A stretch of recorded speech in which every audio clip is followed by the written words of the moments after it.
Shalom, shalom, everybody. Welcome back to another episode of the Pulse of Israel here in our eternal and ancestral homeland, the land of Israel, in our beautiful, biblical, indivisible capital, Jerusalem, since King David's time.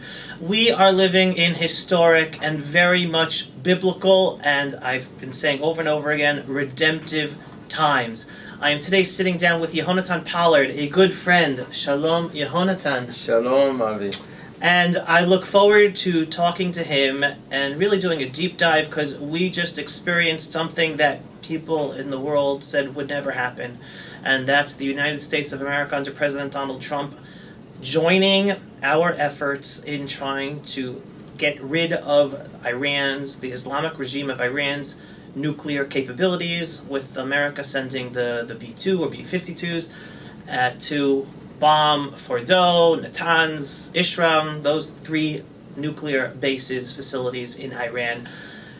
And now the question is, did it happen? Did it not happen? Is this good America joined Israel? One, it's amazing Israel's led the fight and America joined, but I really, really want to take advantage and hear everything that Yehonatan has to say. So, what do you think? We just had this American attack on Iran following Israel's week of attacking Iran. Their military nuclear facilities and individuals. Good, bad. What's your analysis based on what we know? At the risk of being politically incorrect, Which you know I love. which you love, my response is meh. Really, meh. Yeah, I think we first have to start off with our attack, our preemptive attack on Iran. It was probably, I think it will go down in history as the most dramatic, well thought out, well implemented surprise attack in the history of military affairs. I mean, I can think of things like Pearl Harbor, I can think of things like the German invasion of Russia on June 21st, 1941, opening up Barbarossa, Operation Barbarossa. There are a lot of different strategic surprises that we can look at down through history, and not one of them, not even Pearl Harbor, can hold a candle to what we just pulled off. And when you say we, you're referring to what Israel pulled off. Israel. I know Iran. I have a problem with pronouns, but I'm trying to improve that right now. When I say we, it's Israel. Okay, but having said that, I am not distressed, but I'm very disappointed at all of the praise being heaped on the Rosh HaMemshala, on Bibi Netanyahu. Because from my perspective, which is an analytical perspective, he doesn't deserve it. Now, let me explain why. We've known for the better part of a decade that the Iranians were developing an existential threat to our survival. And Bibi, for one reason or another, couldn't pull the trigger all those years. Now, he's come up with a number of excuses. I don't call them explanations, but excuses for why he couldn't pull the trigger on Iran. And now we were in a position, maybe days, perhaps at most weeks away from the Iranians assembling a nuclear device, a weapon. He let events dictate his course of actions. That's not a hero. A hero basically has a choice to make. And in this case, he didn't. So let's just put his actions in perspectives. As far as the Mossad, they get an A++++ for this operation. As far as the Air Force is concerned, A super plus. They're just, the men and women of the Air Force are just doing extraordinary things. Also, the air defenses and the civil defenses, everything seems to be working. I want to point something out, though, that I got a lot of negative feedback on this morning from friends of mine in the Knesset. They were not complaining, but they were commiserating, that's the word, about what's happened in Bat Yam, and, you know, it was so nice that Bibi went to Bat Yam and everything. I said, come on. I said, his Churchillian walk through Bat Yam, mirroring Churchill's walk through East London during the Blitz, I said was, from my perspective, obscene. And they said, why? Well, how can you say that? And I said, well, apart from the fact that he was largely responsible for the damage that everybody saw because of his prevarication in taking care of the Iranian nuclear threat, about 2 years ago, there was a story out of the Curia, out of the Ministry of Defense, where the Ministry of Defense basically said to us all that in the event of a war with Hezbollah and or Iran, the civilian population is on its own, or will be on its own. And I read that, and I waited for the response, and there was none. It was either that people didn't register that, or they didn't want to register that. But the threat to our strategic infrastructure was so great that the Army was admitting, we don't have that many interceptors. I mean, we're running into that problem now. And we have to protect critical infrastructure and military facilities in Israel. And as far as the population is concerned, good luck to you. Well, at a moment like that, I would have expected, there would have been an eruption of anger in the Knesset, that people would be out on the streets complaining about that, some demanding answers. And the problem is the military and the political establishment, left, right, and center here, has done a very good job of putting us all to sleep. To the point where they allow a threat to develop and they say we can't do anything about it now. Oops. So we proved that wrong with Hezbollah, and now we're proving that wrong with Iran. The issue right now with Iran, and I have a very different take on what we should have done on day one. I don't want to second guess the Mossad, David Barnea, all praise to him. But I would have preferred, if I could have done it, to have led off with an electromagnetic pulse strike, something we can still do, that would have basically put Iran down. And then we could have taken them apart at our leisure. But, okay, we didn't do that, so we have to deal with what is now. And here's the interesting thing. Everybody talks about the day after with regard to Gaza, correct? Well, the same thing could be said with Iran. There's one faction that wants regime change, and they are correct. And there's the other faction that says, no, we just have to eliminate Iran's nuclear weapons establishment for as long as we can, and then we'll kick the can down the road and let our children or our grandchildren deal with it. That's typical for the Ministry of Defense and the political establishment here. So let's go back for a moment and look at the arguments for regime change. The nuclear weapons are just a manifestation, a tool, if you will, a means to an end, all being directed by this millennialist theocracy, this 12er Shiite group in Tehran, the mullahs, so to speak. And these guys have it in for us, worse, if you could believe it, worse than the Nazis. Okay, so we have to understand that they have to go. The question is, how? It would be nice, and I fall into this category of people. I feel it would be great if we could somehow instigate a popular uprising that would throw them out. And I understand that I'm not interested in nation building. I'm not a neocon.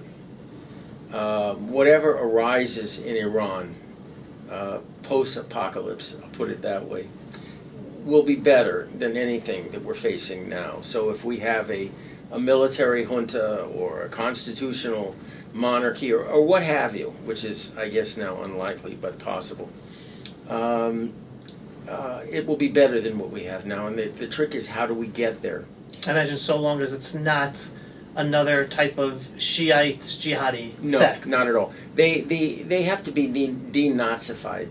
The Shia, well, basically the Iranian Revolutionary Guard Corps has to be cleaned out, and that could be quite messy, but it's their problem, not ours. So I initially thought, and I still feel, that we should take out all of the electrical generators in Iran. There are not that many of them. We should take out their water pumping and purification, sanitation system, distribution system. We should take out their refining capabilities, like at Abadan, their oil exporting facilities in Karg Island, and the South Pars gas field. We can do that in one day, all of that. We have command of the air, and we have the precision weaponry necessary to do what's required. And why do you think that is what can help bring about regime change from the Well, inside? there are two issues here. One group of people, and by the way, we can also use conventional electromagnetic pulse weapons, conventional, not nuclear, for some of these targets. Why? I felt, and I still do, that in totalitarian regimes, and the mullahs are not running really an authoritarian regime. They're running a totalitarian regime as much as the Leninists and the Nazis did, the Bolsheviks and the Nazis. Regimes like this always give the people a little bit to hang on to. Something that they don't want to lose because, well, things could be worse. Although in Iran's case, they're kind of like the Zimbabwe of the Middle East right now with inflation and everything else. But if you take those minimal support elements away from the people, then they have nothing to lose. And in that case, they have nothing to lose but their chains, to quote Marx. And at that point, or Lenin rather, and at that point, you'll have an uprising. Some people now have warned me that in a case like that, you may have an opposite effect happening. That the Iranians, the Persians, are a very chauvinistic, nationalistic people. Like their Aryan relatives in Nazi Germany. This is where the word Iran comes from. It's from Aryan, yeah, whatever. That they would rally round the flag, so to speak. Well, we've destroyed the flagpole.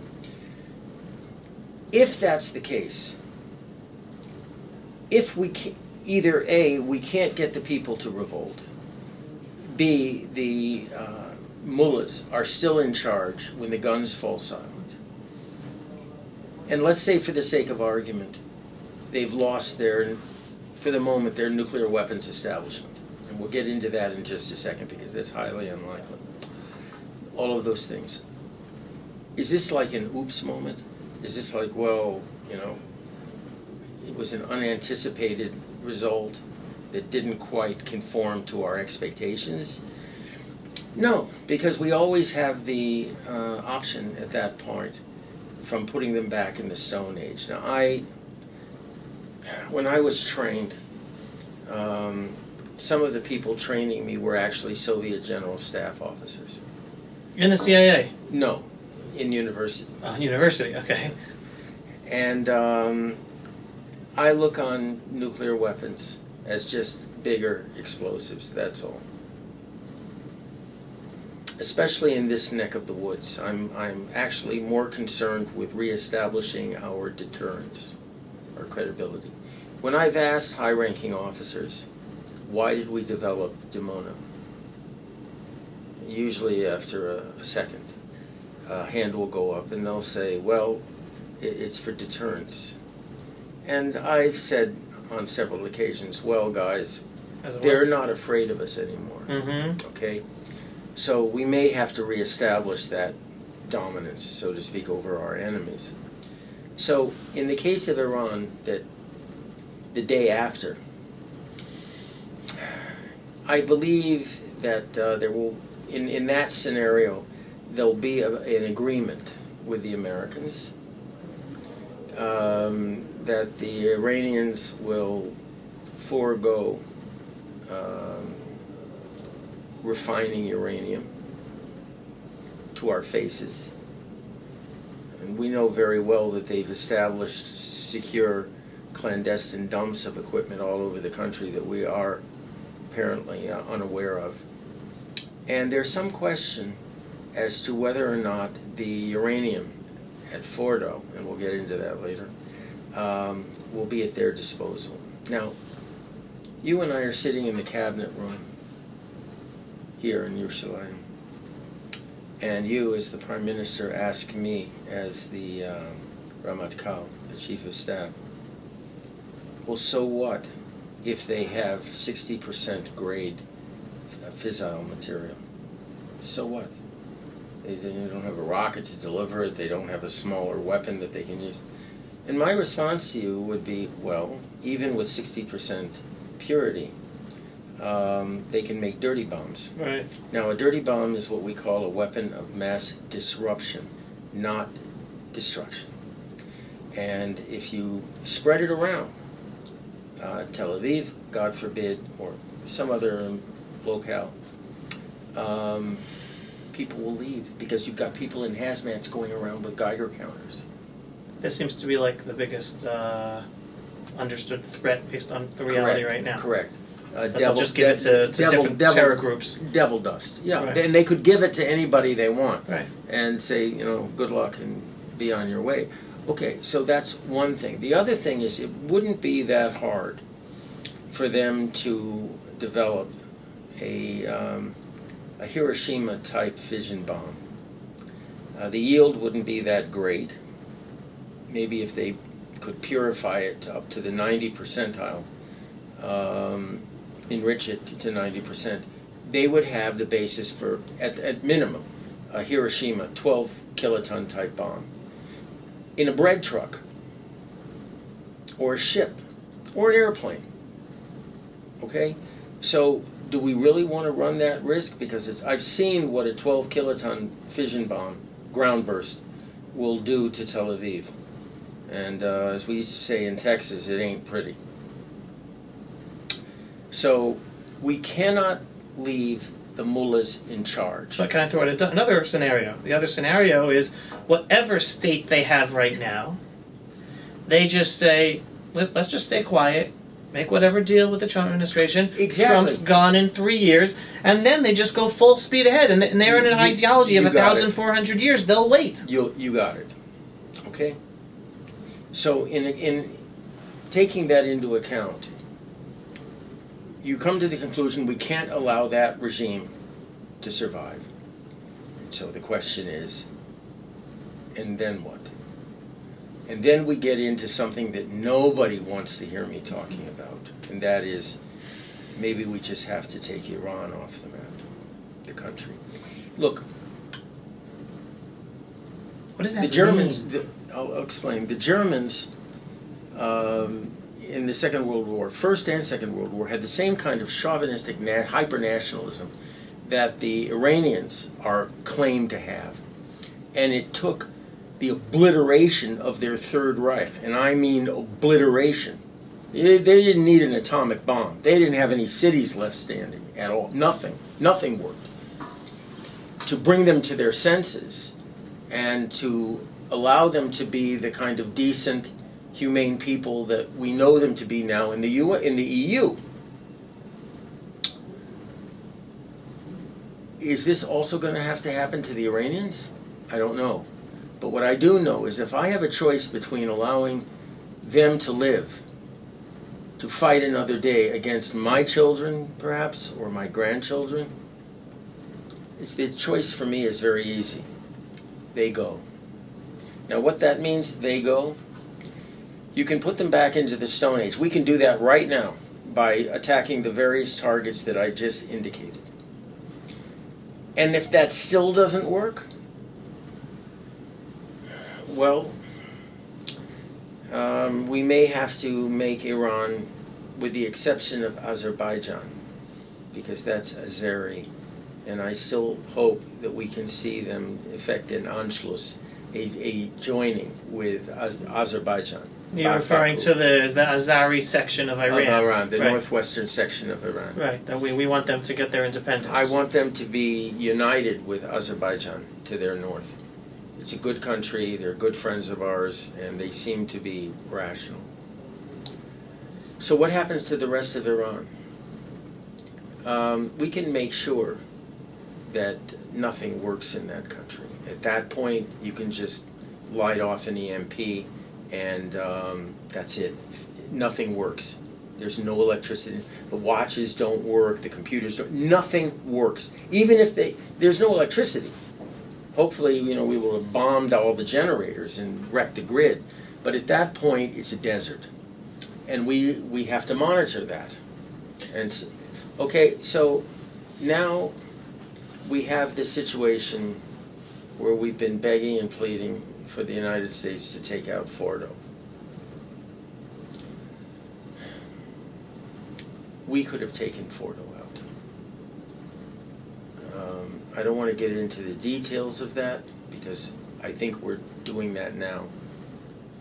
But what I've been really disappointed with is this feeling on our part, on the part of our political establishment and the military, that we can't do anything without dragging the Americans in. And you're trying to say, knowing that we could have done it on our own, even though, from my understanding, the information I got, it would have taken us longer and a little more risky, but we could have done it. Correct. That was a better situation long-term for the Jewish state of Israel than having America join us in doing this pinpoint attack. Correct. There's no doubt in my mind that if we cratered the Iranian economy, mostly their oil and gas export industry, which, as I said, we can do in one day, they would close the Straits of Hormuz. They might even retaliate against Saudi Arabia and the UAE, Bahrain, etc., which would force the Americans to come in at that point. The problem with the Americans, and I include the Trump administration in this now, they really blew this whole issue with the Iranians. From Obama all the way up through till the present day. That's Obama, Trump, Biden, Trump. Correct. They just wanted to play it too cute. They wanted to somehow consider the Iranians to be normal guys. The Chinese are normal guys. Even under Mao, they were normal guys. I didn't have a problem worrying about the Chinese, the Maoists with nuclear weapons. I didn't worry even about the North Koreans with nuclear weapons because Kim Jong-il, as crazy as he looks, is still pretty shrewd. You're basically giving a defining line between a rational mindset, no matter how evil, Correct. with a religious-based ideology that the rational mind is not there at all. There's a craziness there that you can't talk to. And that's Iran. And that's Iran. Okay. Islamic Republic. So right. in a case like that, they've been playing games for 40 years Right. with this regime. Right. Okay. So now, for one reason or another, President Trump authorized this strike on Fordow. Now, we have to understand that he initially didn't want to strike anything else, and from what I understand, Bibi Netanyahu and Ron Dermer were involved, thank God, in convincing him to strike Natanz and Isfahan as well. Those two sites look like they were pretty, let's just say, put beyond use. But again, could we have done that also? Yes. As you said, though, a little bit more time, a little bit more effort. But again, I want people to keep in mind that fact. Right. We could have done it. Now, with Fordo, what I find almost unbelievable at this point, but maybe I shouldn't, is that it's been confirmed that the Americans alerted their Iranian counterparts to the fact that we were going to strike these three targets, Fordo, Isfahan, and Natanz, and when we were going to do it. You have this as confirmation that the Trump administration alerted them. Yes. With the understanding that this was a one-off, that we weren't going to do anything more unless they did something. They, the Americans in this case, they're Edom, they're Esav, they played it close to their chest. And they assured the Iranians that just be cool about this whole thing, be calm. We're not going to do anything more unless you make us do more. So it's in their hands. Well, all of a sudden, we have 20 or more heavy trucks pulling up to Fordo. And the initial... 2 days before the attack. 2 days before the attack. And that day, that timing coincides with their warning, the warning that was given them. So a lot of us who weren't privy to the detailed satellite intelligence or coverage that came out said, oh, okay, they're going to evacuate their enriched uranium, 60% enriched uranium. Okay, and it made sense because they'd said that they distributed a lot of their uranium beforehand, and so it wouldn't be out of the question that they would try it again. You have to remember, when you talk about real-time satellite coverage, that's a misnomer. Usually it takes a day or two for the intelligence to be received, analyzed, and disseminated. Now that process is cut short in Israel. We do have real-time analysis on satellite intelligence. So the question that I have is, were we looking at that? I hope we were. I assume we were. But then, more detailed analysis of those trucks has been brought to light, and it's clear that they were not used in the relocation of the enriched uranium. So what were they doing there? Okay. They were shoring up the defenses of Fordo. They were bringing in construction equipment and concrete to basically enhance the survivability of Fordo. Thanks. So what happened in the strike, the entrance wasn't hit. And I found that I didn't care about the massive ordnance penetrators, which we'll get to in just a second. I looked at the simplest target that could have been hit in that facility that would have done the most damage in the shortest amount of time. And they didn't do it. Why is the entrance the most damage? Because that's just going in as opposed to it being built hundreds of meters down below ground. If you close it off, they have to dig it out. And they can be subjected to repeated bombing runs at that point that could stretch out their re-access to the centrifuge hall for months. We could even spread devil dust, radioactive dust, if we wanted to, on that entrance that would have closed it off. You hit whatever you can, okay? And the entrance hall This is simple. was the simplest. And then when you look at the top side, where the ventilation shafts were, I've seen enough satellite interpretation to suggest that the job wasn't done. That those massive ordnance penetrators did not get into the centrifuge. Wow. There's a question, in fact, in terms of how deep they went. The bottom line on this whole thing, again, is that I kept pressing the need to target the electrical infrastructure of Iran. Why? It wasn't just, people said, oh, we understand that because without electricity, the centrifuges don't spin. And I kept telling people, no, Without electricity, the centrifuges will fly apart. They're spinning at massive speeds, delicately balanced. If there's any imbalance that occurs with them because of an energy cutoff, sudden energy cutoff, they'll fly to pieces. You've just destroyed them. And there wasn't this focus on the grid and energy generation by us that we should have done if we wanted a quick fix to their nuclear establishment.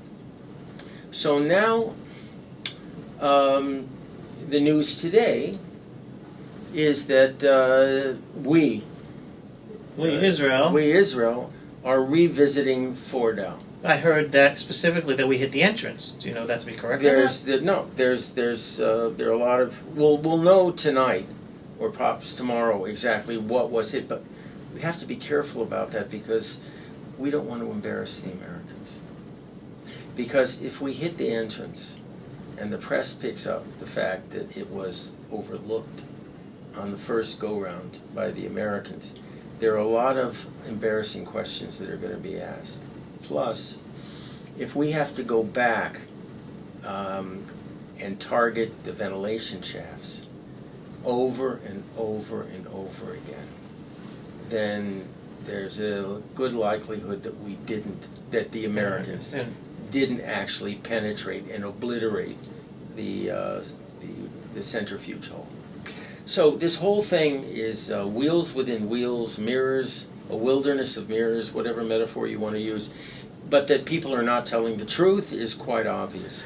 Isn't there something of importance, though, that, and I'll take everything you said at face value, that this unbelievable bombing by these American bombers, which I think it's the first time these buster bombers were used ever by the American Army. By anybody.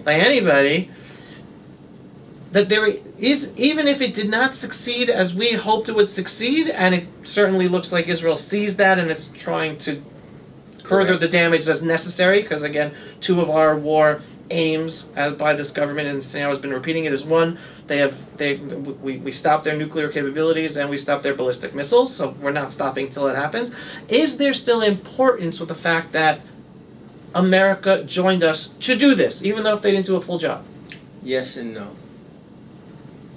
I'm not going to sit here and argue the obvious importance of having a superpower join you in a war anywhere. This by itself is of supreme significance. But the question you have to ask about that is to what end? Now, if Trump had said to the Iranians, this is not a one-off. We're going to keep hitting you until you cry uncle, until unconditional surrender will be the poison you have to drink. And then I would say, oh, wow, okay, this is truly amazing. But when you have a superpower that just kind of smacks an enemy of ours around and then sits back and says, the ball is in your court, this is not helping us, really helping us. Forget about what really happened at Fordow.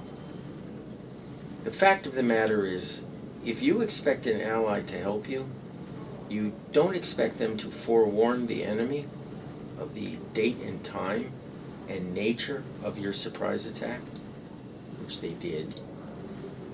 You don't expect them to sit back after intervening and saying, we're cool. If you don't hit us, it's up to the Israelis. You know what that reminds me of?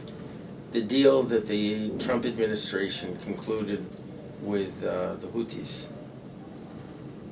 You don't hit us. You can go ahead and hit Israel if you want. It's okay. Just, we accept a situation where you don't hit us and we don't hit you. That's called being thrown under the bus. Well, in this case, what if the Iranians don't go after the Americans, don't do the stupid thing and go after the Americans, either in America, continental America, overseas, within the theater of war. And American bases in the Middle East. American bases in the Middle East. What if they don't do something truly stupid like closing the Straits of Hormuz? What if they don't do all that? Didn't they decide to do that? The parliament voted to close the Straits of Hormuz. But in a case like that, the biggest loser will be, well, Europe, and because that's where they get a lot of their oil and gas, and you're not going to see me crying over that, and China. Right. And so I think the Chinese right now are doing their utmost to dissuade the Iranians from closing the Straits of Hormuz right now, because a lot of, over 98% of Iranian oil goes to China, and China gets a lot of its oil and gas from the Gulf. So if the Iranians are stupid enough to do that, to close the Straits, then we have absolutely no excuse for not taking their oil and gas exporting facilities off the map. You want to play that game? Fine, here we go. You've just lost it.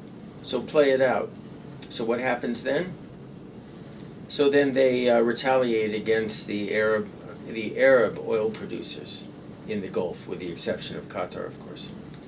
In which case, the Americans are going to have to come in, swinging. Most of the aircraft that were evacuated from Al Udeid in Doha, in Qatar, largest American military base in the Middle East, and places in the UAE and Bahrain, they're all in Saudi Arabia. Where Iran can attack as well. Where Iran can attack as well. So this is not being thought out very well by the Americans, because they're leaving the ball in Iran's court. You never do that. You don't give, unless you really want a deal. And you'll accept any deal that allows the Iranians some degree of face saving. So the Iranians can say, they could, okay, no more enrichment. You going to believe them? Right. We know we can't believe them. No, we you know can't believe that them. after Trump's gone. But we'll the Americans will believe. Right.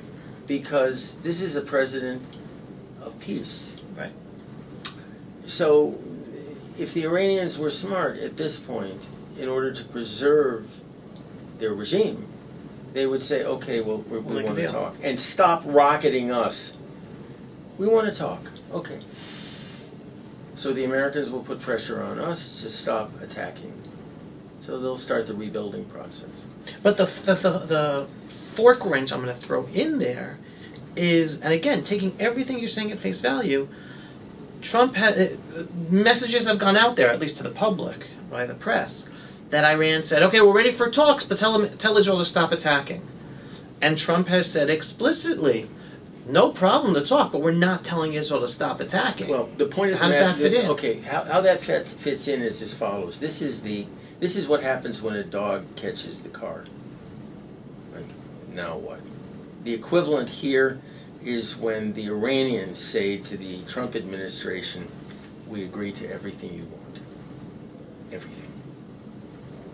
And at that's when Trump will say Israel, Trump will hold turn off. around, and Bibi can thump his chest all he wants, and that's it. We've lost. So this would be then a grand version of kicking the can down the road. Right. So all the Iranians have to say to Trump is, okay, you got us. Right. And so that's the one thing we don't want. Witkoff would come in, there would be an agreement. Peace in our time. Peace in our times.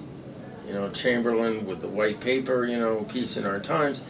And yes, they would allow the Americans to supervise the disassembly of all of the centrifuges that they want us to know about. And as far as the uranium is concerned, we don't know where it is. It was blown up. We have no idea where it is.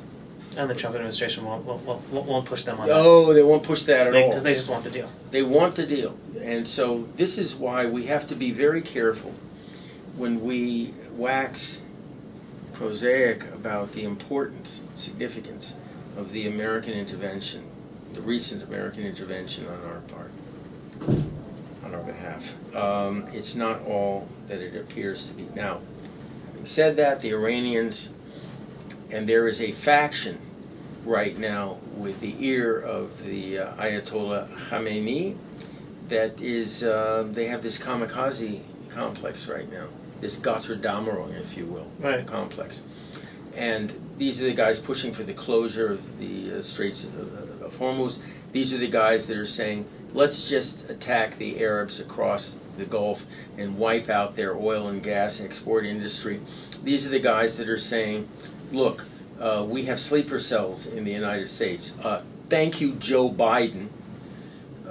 We have sleeper cells that can do tremendous damage, especially infrastructure-wise.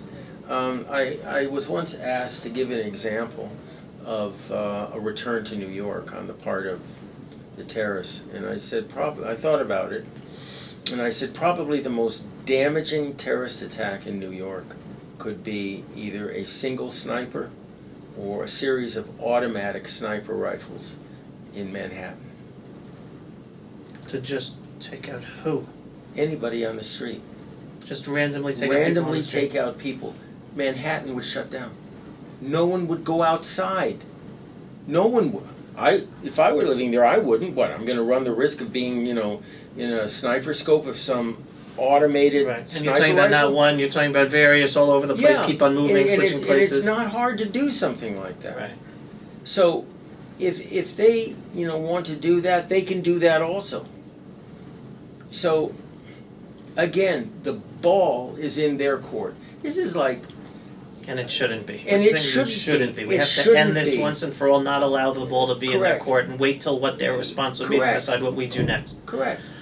I hear that. That's the problem right now. And I can't get through to people because, when I saw Bibi walking through Bat Yam, looking like Churchill in the East End after a blitz, a nighttime blitz by the Luftwaffe, I looked at that and he had all the Chabadniks out there with the Moshiach flag and they're screaming and yelling, Bibi, Melech Yisrael. And we are an infantile semi-democracy in this country where the electorate memory is shorter than a day flies. We just don't understand that our leaders have to be held accountable for their mistakes. Maybe it's because the nature of our electoral system where you vote for a party, not an individual. I mean, we can debate that issue.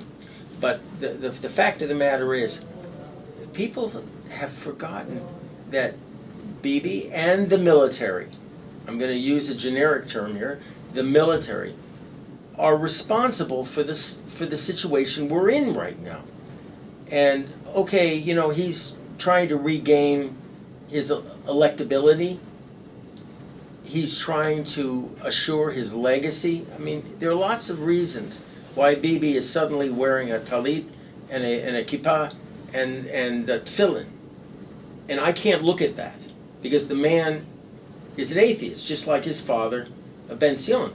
And he's kind of appropriated all the trappings of a religious person to say, God is helping me now. And I find that to be the most obscene thing a politician can do. If you're not a believer, fine. Stay that way. But right now, we need a complete change in our political and military establishments, where good God-fearing Jews, and you don't have to wear a kippah to be a God-fearing Jew.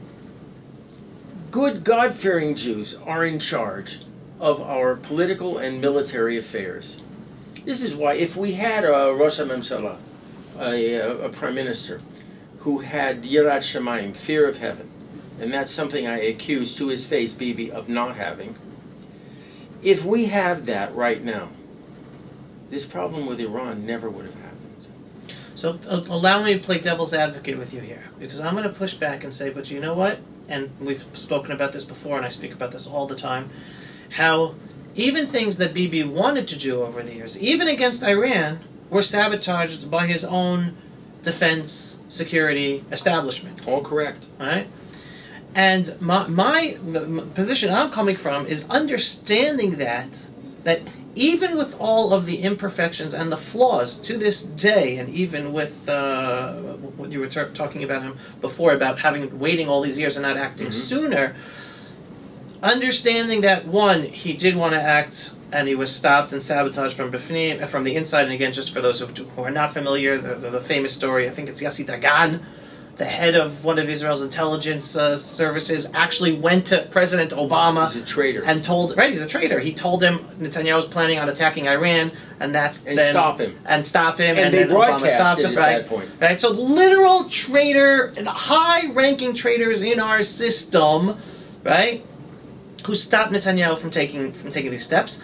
So my pushback is knowing that we've come to this place where not only is Israel attacking Iran to get rid of its ballistic missiles and its nuclear capabilities, but one level, and again, it could be argued exactly how to define it, but we definitely have the support of the biggest empire in the world to do this, to the fact that they even joined, even if imperfect. I love all these qualifications. No, but to me the qualifications are important. They're important. You're right. Because I'm always talking to people about the progress, like to look at where we are now, which is still not perfect, but oh my God, and that Bibi had the guts to do what now. I would say to that? I want to hear. You know what I would respond to that? I can accept that. Yeah. Okay. But it's the lessons learned that I'm looking at now. You know, people talk about the day after. I'm looking at lessons learned. Right. And I'm not seeing any change in either the political or military establishments in this country that would assure me that this situation will not reoccur, number one. Number two, I'm looking specifically at the various weapon systems that we should have had right now and that we could have in the future to meet a similar situation. I've been deeply involved since I came home 5 years ago with trying to get the military to think about, not even to implement, but to think about certain weapon systems, building certain make in Israel, so to speak, kind of take the cue from the Indians, the Make in India program, a Make in Israel program to build weapon systems that would give us options that we don't have now. I'll give you one example of this. I emphasized the need 5 years ago for either ballistic or hypersonic glide vehicles to be built. What would that give us now? Say the same scenario that we have. A missile system is faster and is more readily dispersed. Let's not think about what's going on with Iran right now with their transporter erector launchers getting hit because they've lost air superiority over their country. Easily dispersed and deadly accurate. And can't be stopped. A glide vehicle can't be stopped right now. It just can't.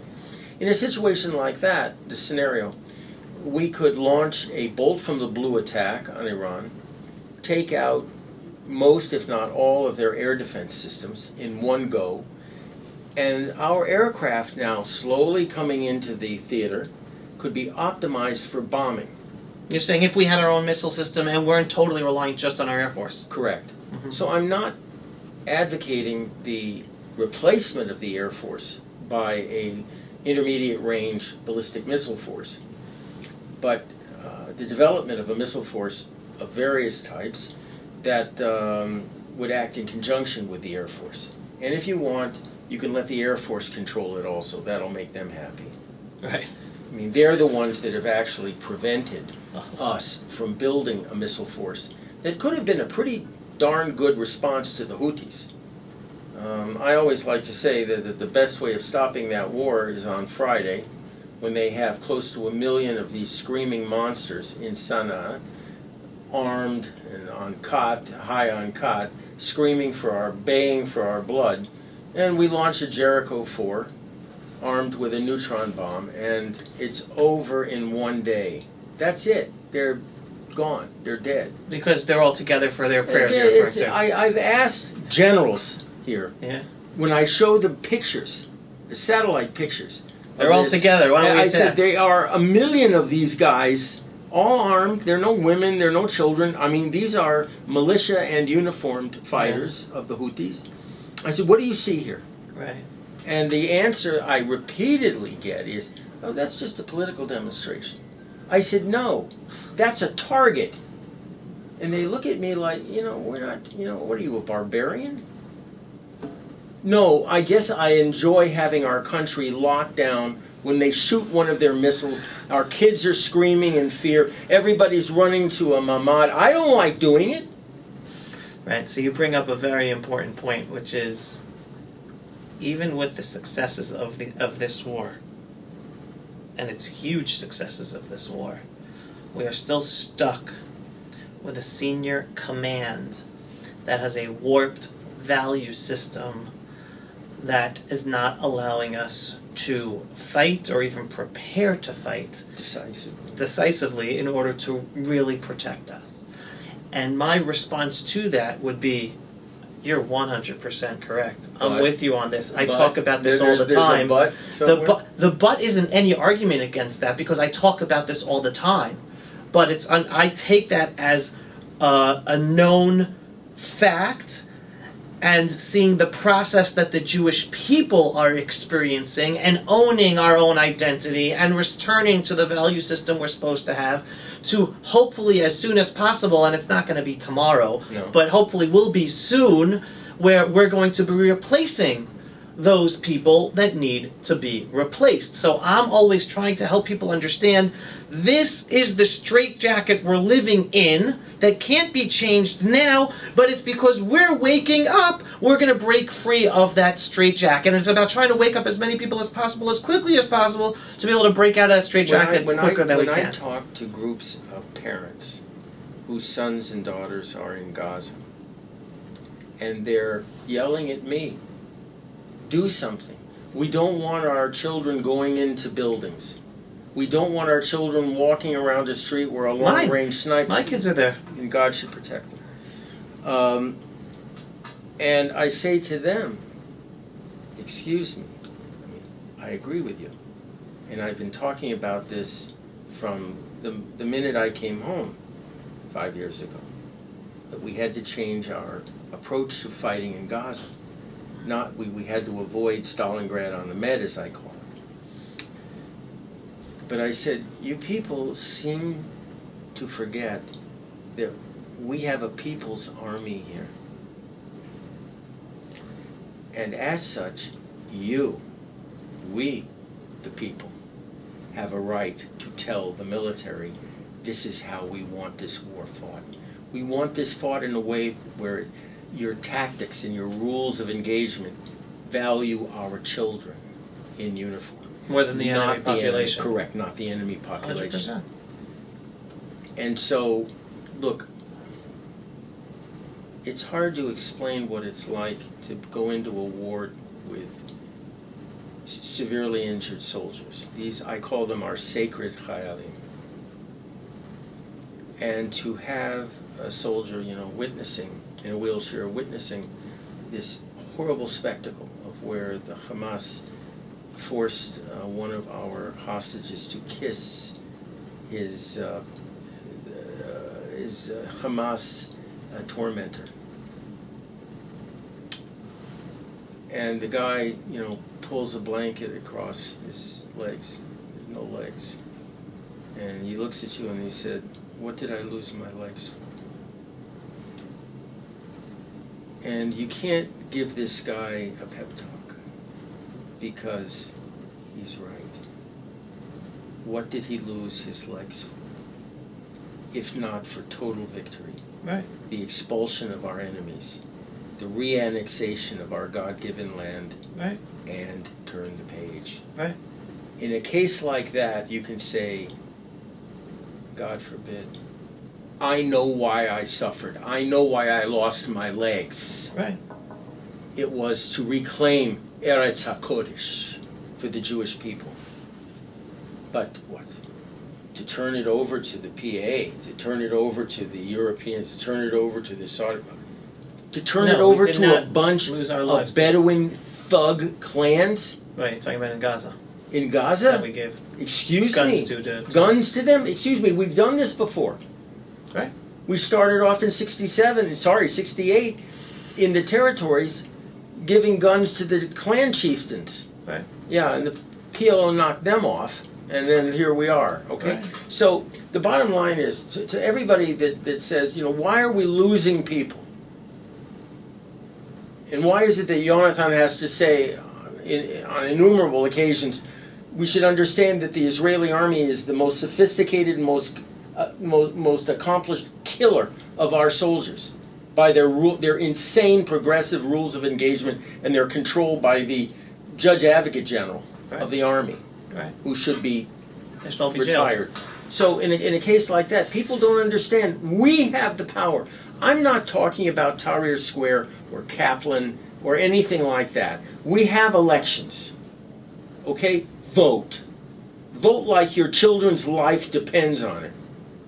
That is, the children in uniform. Vote like you want to help them. And then we won't have a situation where day after day I dread opening up the news to find out another beautiful kid has been needlessly killed because of these progressive, self-defeating rules of engagement. Right. Now, are we doing the same thing with Iran right now? I am not, contrary to what many people think, I'm not in favor of bombing civilians. I'm not in favor of, I don't want to turn into the enemy, okay? I don't. But there are certain things we have to do, like cratering the Iranian economy right now by targeting the various facilities I mentioned previously, that will either prompt the Iranians to overthrow their repressive regime, and I don't care what comes after that. We'll deal with that also. Or not, in which case, okay, Germany, 1945, you asked for it. We'll give it to you. Right. So, again, getting back to the question you initially asked, I've repeated a phrase that was used in England during the Battle of Britain, that never have so many owed so much to so few. When you see, if you ever see an Air Force pilot or a missile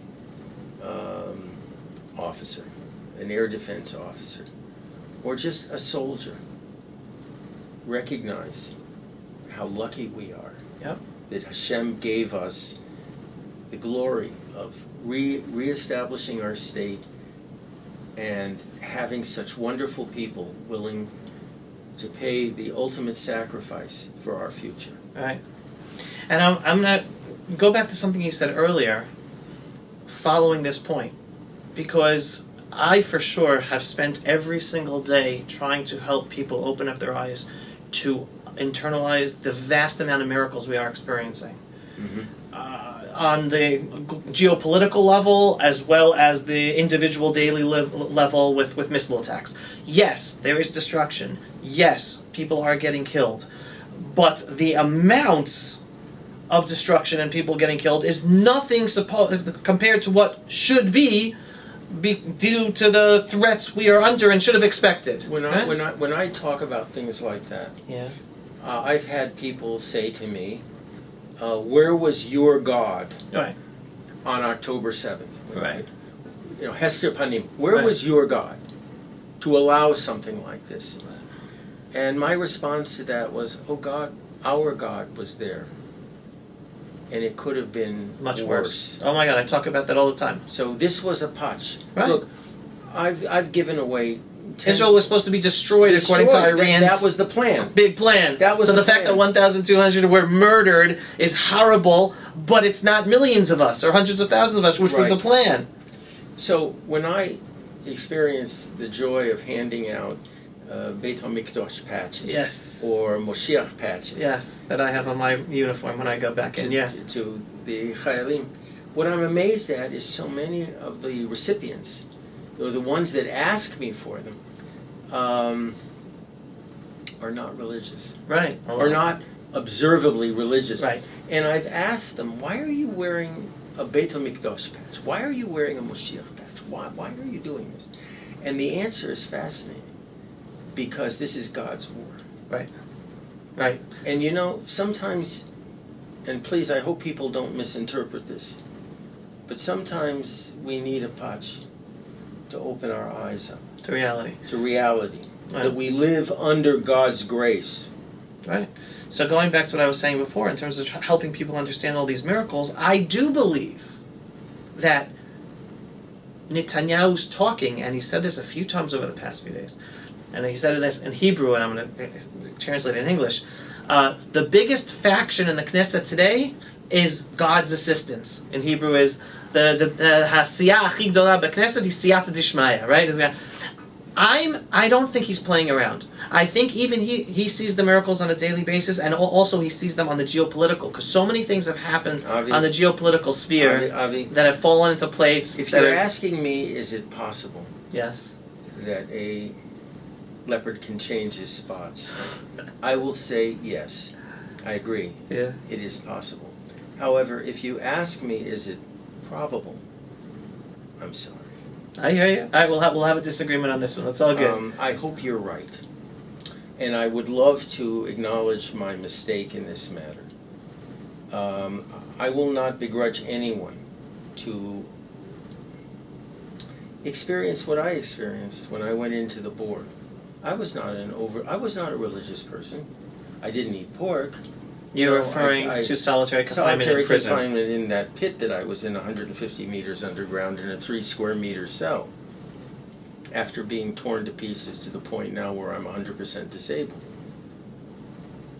Yeah, I had a coming of age, if you will, where I had to sit down when they slammed that door, and I'm buried alive, and I said, okay, Hashem, I can't do this on my own.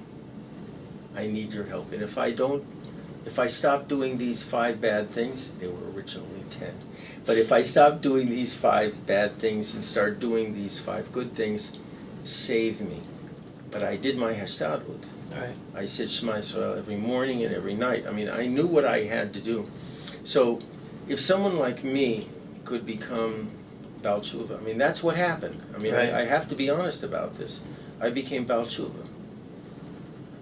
Because I had to recognize that God runs the world. Right. You know, He was the only one that was going to save me in that situation. No one else was going to save me. Right. So You literally were like a Joseph. I was buried in the pit. alive. I could. Okay. So in Bibi's case, sometimes when you are this close to destruction, either emotional or physical destruction,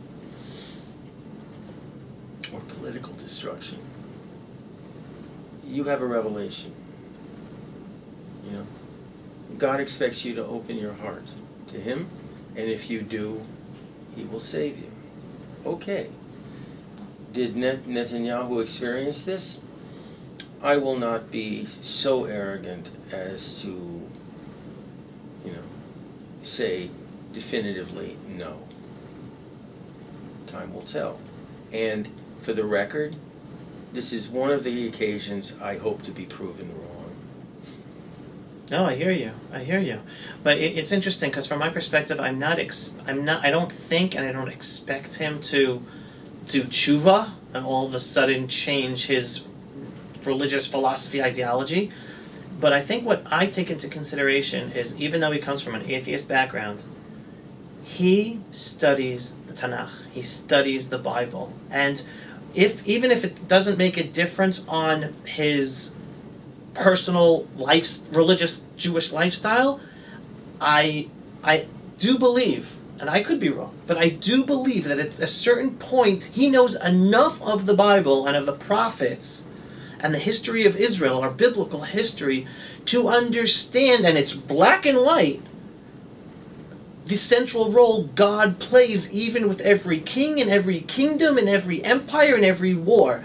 Clear on black and white. You can't get out of learning the Tanakh and not come out of there. Okay. And even if it's on a shallow level and not deep, changing his lifestyle, being a Baal Tshuva.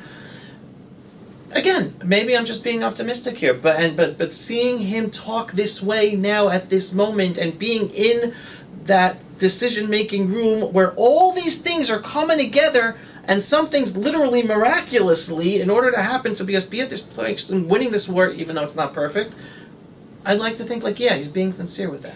I will judge him based on what he does with Gaza. I will pay very careful attention to what he does with Yehuda and Shomron.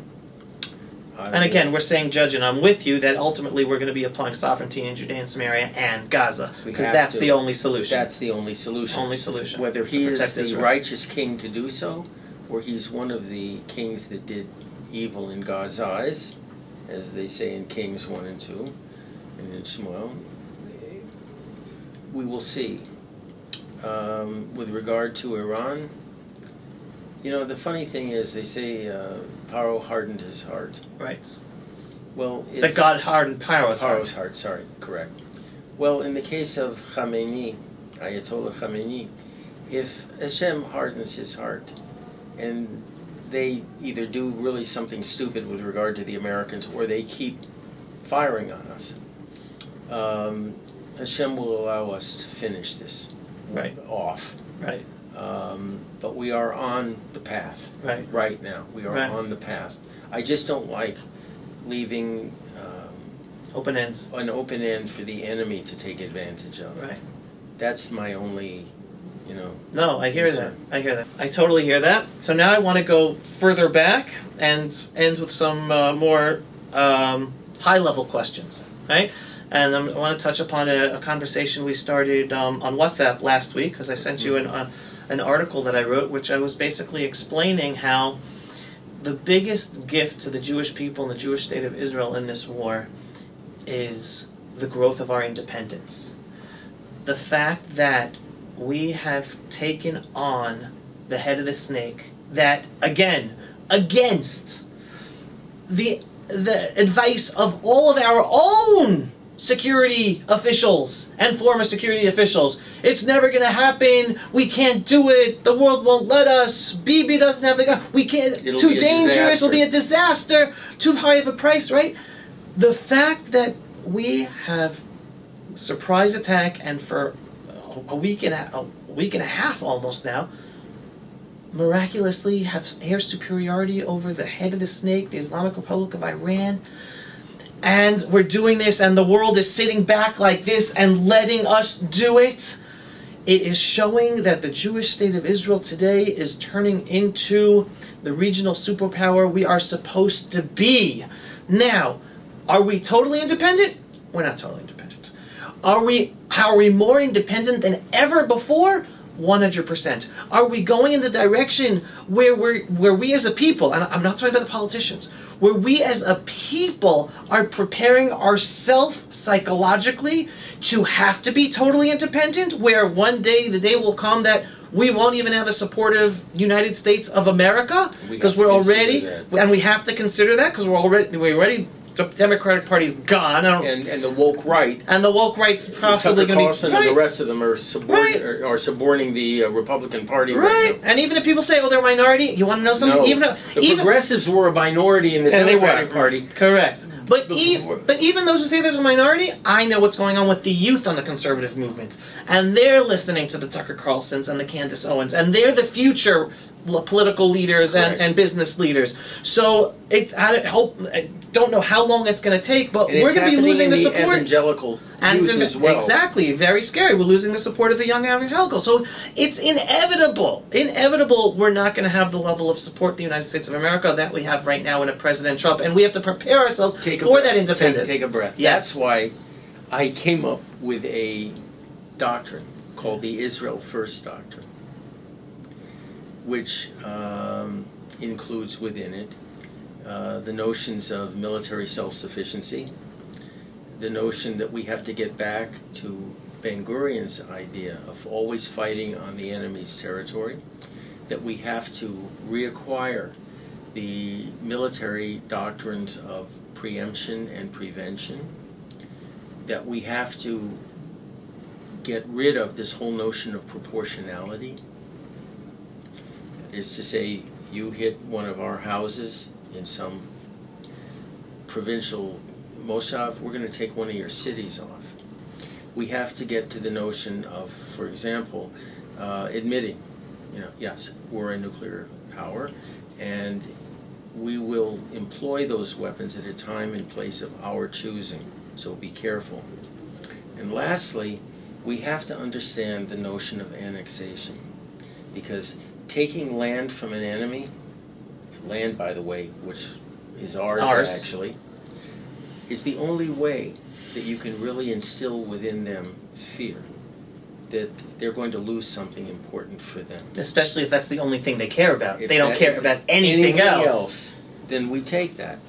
So, yes, but this is why I look at the new weapons that we should be developing right now, because that will give you an insight into intentions. This is how I was trained. You look at how an army or a country is developing its weapon systems, and you can kind of deduce their intentions from that. Well, if you could have seen what I've experienced over the past 5 years, where I present something, and they look at me and they say either the Americans won't let us do this, or worse, you don't worry, the Americans will give us this when we need it. And then I look at a country like Turkey and India, two countries, and they are light years ahead of us. I mean, a lot of people in terms of being self-sufficient. Self-sufficiency. People are going to look at me and say, "How can you say that?" Well, this is what I study every day. Every day, and I'm embarrassed. Because the Indians right now are developing and will field within a year or two weapons that if we had them today would have made this war in Iran a lot more devastating to the mullahs. Okay? What you just articulated is kind of I wouldn't say, it's the faith-based understanding of why we should be an independent people. A people that dwells apart under God's grace. Okay? I agree with that.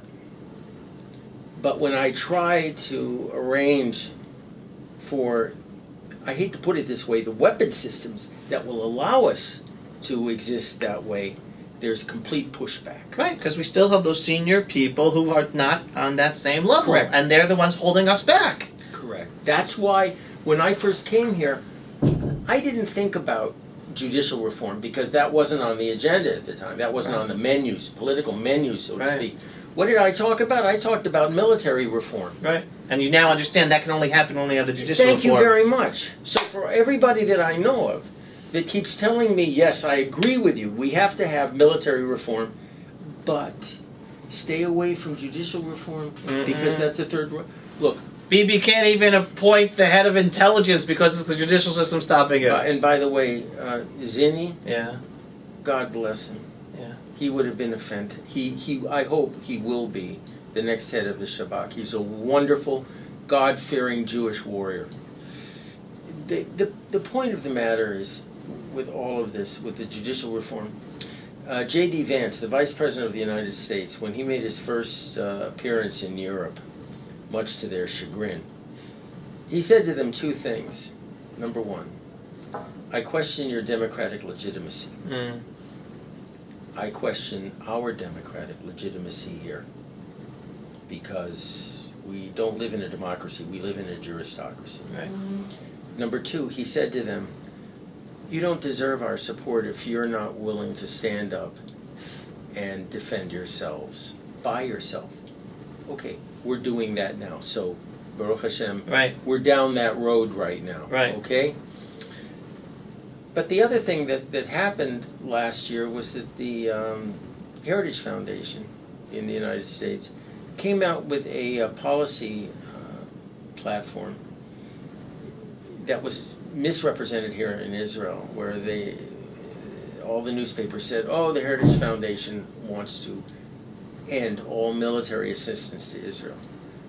That's not what they said. Mm-hmm. There was only one MK, Chaver Knesset, Amit Halevi, who understood this. And what he said was, no, what they're saying is, we should increase appropriations, military appropriations for Israel for a fixed period of time, at the end of which they will be able to stand on their own 2 feet and be valuable allies, not schnorrs. I'm putting that word in. And that's part of recognizing the fact that if you truly believe in God, then you will do your hishtadlut, and God will grant you victory. Right, exactly.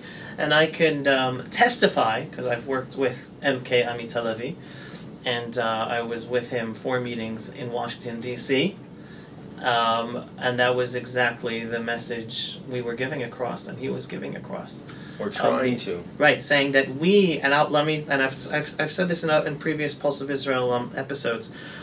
In one meeting with a congressman, this was actually without Amit Halevi, so it was me myself talking to the congressman and talking about the importance of Israel being independent, of being self-sufficient, in order to protect America. Correct. And the congressman said to me, oh my God, 100%, because if we lose the midterms, right? This is like the upcoming midterms. If we lose the midterms, we won't be able to, Trump won't even be able to support Israel as we're supposed to be. And definitely when he didn't say if, but when the Democrats return to the White House, because we have to ensure that you guys are producing your own weapons, your own rockets, your own missiles, your everything, all on your own. Because he said this straight to me, because we're not going to be able to better defend ourselves if you're not strong in defending yourselves. We're only as strong as you're able to defend yourselves in the Middle East. He got that. When the United States, under Biden, asked to draw down the weapons that they stored here, mostly artillery shells, 155 millimeter artillery shells, to support Ukraine, I asked a very naive question at the time, seemingly naive. I said, are we going to ramp up production of our own? And my answer was, why should we? The Americans will refill the arms stockpile. The stockpile. And I said, they can't even fill their own. Right. Even if they want to, they can't. Even if they wanted to, they can't. And the day's going to come when they won't want to. And, I look at countries again like India and Turkey, and I'm jealous. Right. I'm jealous. Right. So again, you know me, Yonatan, I focus on the positive and the optimism of seeing that the process that Jewish people here in Israel were going through, that we want that independence. We know we need the independence. We know we can have that independence. And we're still stuck with the senior positions, defense establishment, security establishment, that, thank God, at least in this Iran war, even though it's not perfect, things are happening in unbelievable ways, but they still have to be replaced. You know what I say at the end of the day? Yeah, no. I hold my head in my hands, and I say, things could be worse. 100% things could be worse. I'm telling you, we're living miracles. We're literally living miracles. And again, the perspective that I internalize and try to give over is the biggest difference between this war, ever since October 7th, right, versus all previous wars, is again, it's in the understanding of the Jewish people. Mm-hmm. The understanding up until this war was, we won because the generals, we won because the army, we won because of this. No one ever, the public of Israel, our chariots. We won because of our chariots. The public narrative never included God watching out for us. Quite right. October 7th, one of the biggest wake-up calls was understanding all of everything that we trusted, every single system, failed us. Every single system failed us, and we are only winning this war today thanks to our Reestablishing, because we're trying, like we have the best, we're trained, and our fighters our soldiers are fighting like King David, like warriors. I always say it's not because of the senior command, it's despite the senior command. No, we're winning because, I hate to say this, the blood of our Chayalim. The blood of our Chayalim. Right? And it's God. God Correct. is looking after us, and it's when we do our trying, we do everything we can, and then we know and we're thankful and recognizing God above. That's the winning partnership. That's what Judaism and Jewish people bring to the world. Those guys with the tattoos and the metal in their And, faces, and they put on a Moshiach patch Right. at The temple I patch. just said, we're getting there. Right, 100%. All right, so now I want to go back to a totally different left field question for you. Okay, since I have your audience in my studio. I'm going to take you back to the 2020 elections. One of the campaign slogans that the Biden administration was using was, "Oh, you can't have Trump win because Trump's going to bring World War III to the world. Mm-hmm. You need to vote Biden because I'm going to stop World War III from happening." Okay.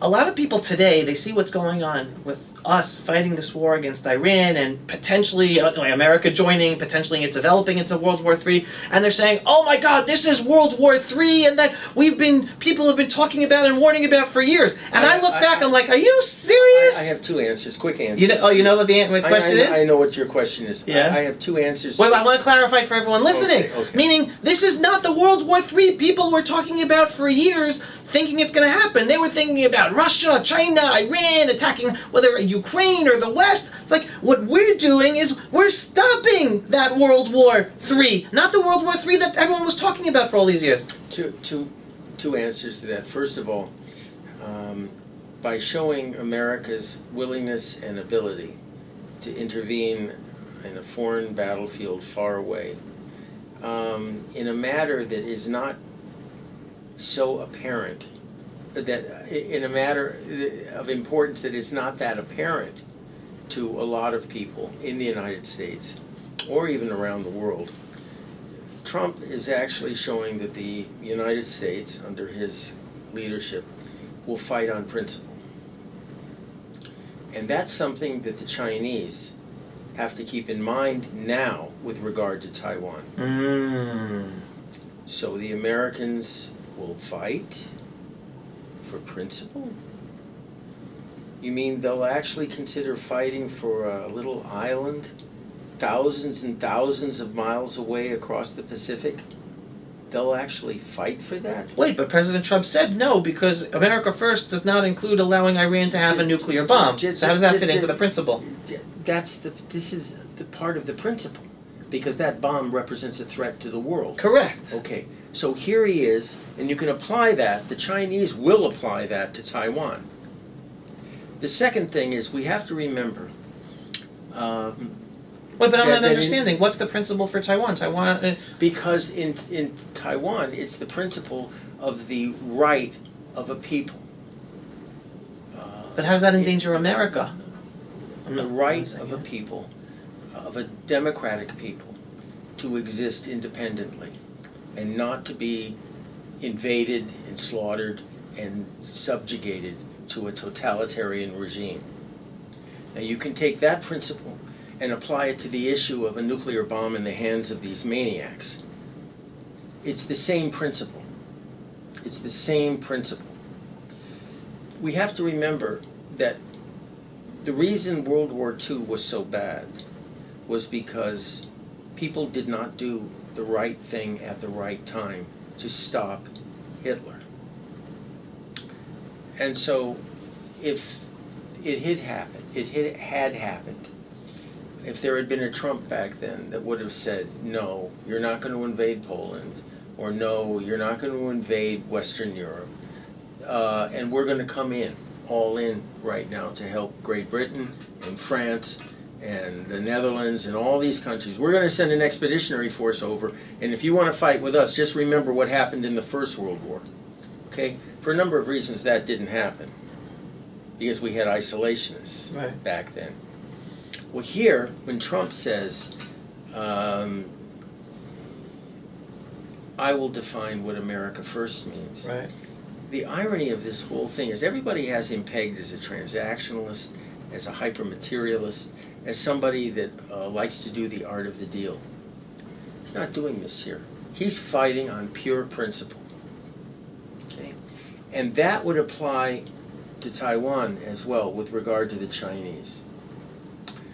I wish it would apply to Ukraine, because there's another issue there with the Russians, because these are the three great threats to liberal democracy right now, which are Russia, Iran, and China. So when people say he's going to bring us to World War III, as the woke right is saying, the Tucker Carlsons are saying, whatnot, they don't understand history. They don't understand principle. What they're saying is just leave us alone and do what you want to do, right. And because nothing really affects us at all, because we're a continental power guarded by two oceans. And Zelensky was right when he told the president, perhaps not in the most diplomatic way, those oceans aren't going to protect you. And now Trump understands very well the threat from within in the United States. He sees what's going on university campuses. He sees what's going on in Los Angeles and other cities with regard to the illegal immigrants.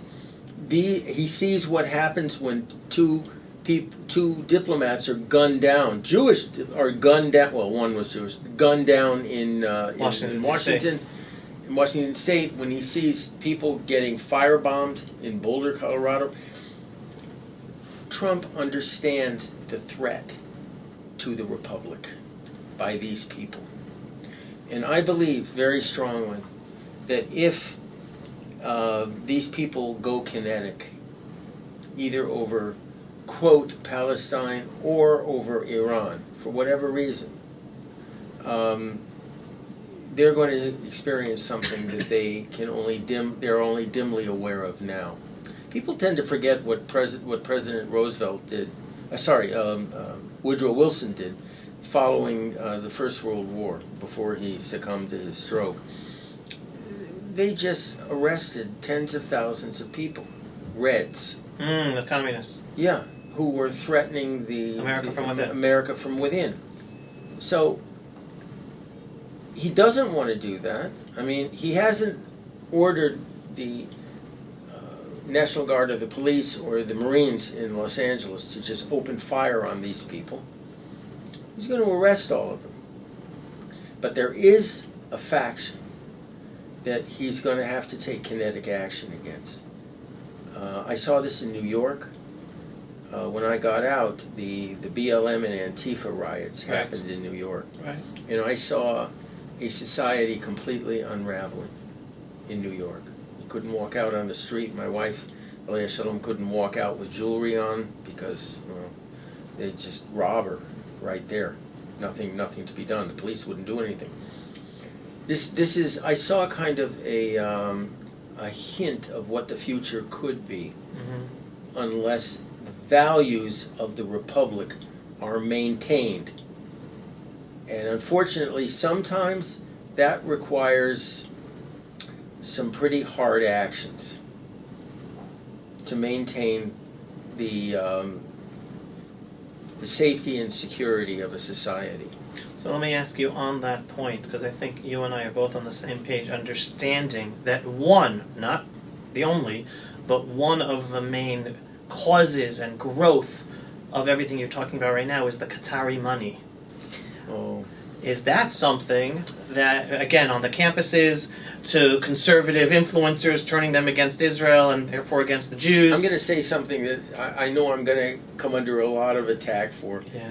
But more than the Iranian bomb, if I had the authority to do so, I would authorize the nuking of Doha. That's how dangerous you believe Qatar to be. You can kill a Jew two ways. You can either physically kill him, as the Nazis did, or you can kill their faith. And that's what we're seeing the progressives do right now, the assimilationists. And it's a horseshoe theory, right? Politics. The woke right and the woke left are now coming together. They're working together against the Jews. And who's funding them? It's no longer Soros, which he is. It's Qatar. they represent a clear and present danger, not just to Jews, but America. every liberal democracy in the world. Right. They have to be seen for what they are. They are the principal organizer and subsidizer of the Muslim Brotherhood. And they are every bit as bad, if not worse, than Khomeini's 12 Shiites. Okay? So when you see a university like Northwestern, or Georgetown, or Columbia, or Harvard, that's getting millions and millions of dollars, unreported, from the Qataris, is it any wonder that you have these spectacles that broke out on their campuses, respective campuses, after October 7th? And these are the kids that are going to be the future leaders of the United States. And then to my question, do you see that Trump or his administration see Qatar as this danger? No. And that's the danger. I mean, I don't know who I was talking to, where basically almost every single PR firm, lobbying firm in D.C. is owned by Qatari money or on. Because when you have a guy like Witkoff, who is, as far as I'm concerned, a paid Qatari agent, when you have people in the Trump administration right now who worked for Qatar, basically as spokespeople, apologists, if you will. And when you find out that, even the Attorney General and the head of the FBI and other very important people at one point, took Qatari money. When you see senators who are very pro-Israel suddenly defending Qatar because we really don't understand them. They're really a progressive force in the Middle East. And they do so much for America. And they do so much for America. Then you suddenly realize the kind of pernicious effect that money has on otherwise good people. So will Trump realize that? No. Because he's friends with the Al-Thanis. Just like he's friends with the Al-Thanis. That's the leaders of Qatar. Just like he's friends with Erdogan of Turkey, the would-be Sultan of the Neo-Ottoman Empire. His son is doing business in Qatar. Right, for the Trump business enterprises. So, will he recognize that? No. No, and if he doesn't recognize then nobody will. Then no one will, and you're seeing a direct... I don't see any way of how America can survive the oncoming onslaught from left and right that's out to destroy America from within. It's that horseshoe thing. Right, it's the red-green alliance. The red-green alliance. So, never been stronger.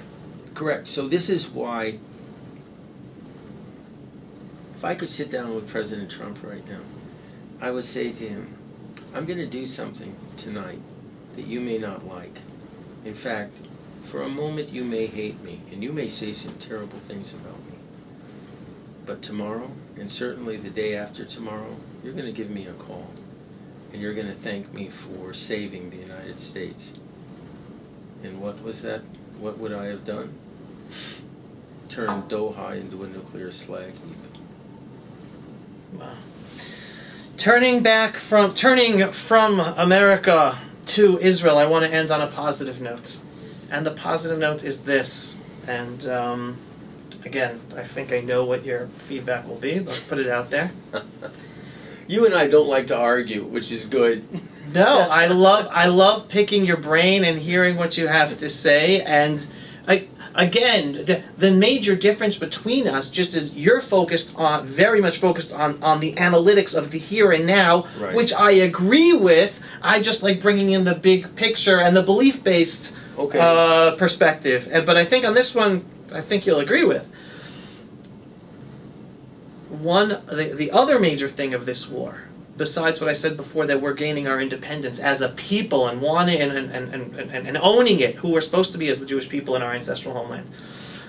Never before has it been more realistic to understand why God gave us the biblical borders He did. and understanding that it's sooner than we think that we're going to be having sovereignty in our biblical borders. For instance, I talk about all the time northern Israel, which is today still southern Lebanon, Asher and Naphtali, tribal lands, all us. Hezbollah is still in charge there. Lebanon's always going to be a problem because the Shiites are growing up they're always going to give us a problem. It's inevitable we're going to stay there forever. Whether it's going to be under Netanyahu? Probably not. It's inevitable we're going to be there. Southern Syria, same thing. The fact that it's total chaos and they're killing each other. The only protectorate for minorities in the Middle East is the Jewish state of Israel, and we have to be able to expand our borders as much as possible, not just be able to protect ourselves, but protect those minorities within those biblical borders of Israel. So that's my, again, don't know if this is going to happen today, tomorrow, 5 years, 10 years, but never before has it been so clear in a realistic perspective why God gave us those biblical borders that we're going to have them. Shortly before Esther alayhi salam died, I was invited up to Ramat HaGolan to see some military things that were going on there. And she insisted on coming, and I had to get her out of her bed because she could hardly walk at the time. And she insisted on going. And I said, okay. So when we got to Ramat HaGolan, she said, carry me up to that hill right there. So I picked her up and I carried her up this hill. I set her down, and there were soldiers around us because the fence for Lebanon and the fence for Syria were right there. I mean, within meters. Okay. And she looked to the north and she said, what do you see? And I said, I see Hezbollah. Because the flags were everywhere. And she said, look a little further. What do you see? And I said, more Hezbollah.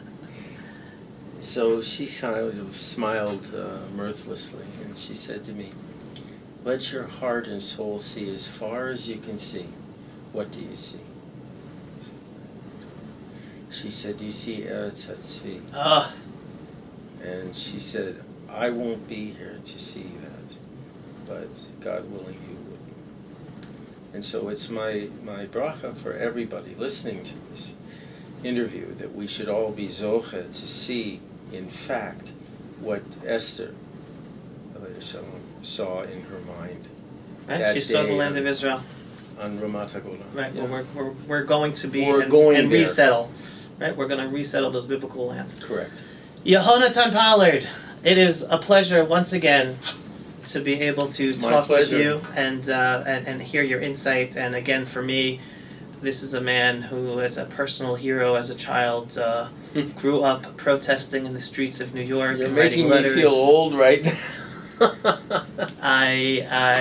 May God bless you until 120 at Me'av Esrim, but yes, that you are a huge part of my childhood, and you look great, and may you continue providing your insight, and just like we're talking about right now, like we and Esther alayha shalom understood we have a purpose here. This is our ancestral homeland. We are going to realize our purpose and our biblical borders. Mm-hmm. We have to continue praying and being happy with the young generation, knowing they are going to be replacing the senior leadership that is just not there yet. Correct. They're the interim generation doing what they do, even though they don't have the right value system yet to go all the way. Please God, within our time, sooner than we think, even though not soon enough, we're going to be blessed with the right leadership, political, military, intelligence, to be able to fulfill our purpose and fulfill our presence throughout the biblical lands of the Jewish people. And may we be blessed to see it, and if not us, I know our children are going to see it. Amen. Amen. Amen.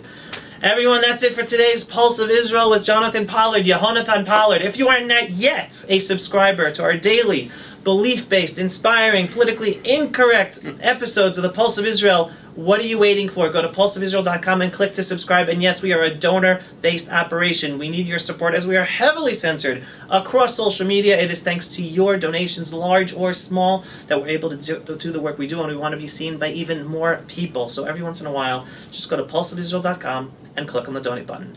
Shalom, everyone, and thanks for watching. If you are not yet a subscriber to our daily, belief-based, inspiring, politically incorrect, truthful videos about Israel, the Jewish people, and the freedom-loving world, What are you waiting for? Go to pulsevisual.com and click to subscribe today. And yes, we are a donor-based operation. We need your donations for support in order to make these videos and get our videos seen and do all the work we do. So every once in a while, whether a large donation or a small donation, just go to pulsevisual.com and click on the donate button. Shalom, everyone, and thanks for watching. Pulse of Israel, frontline videos from the Holy Land. Support our work by donating today.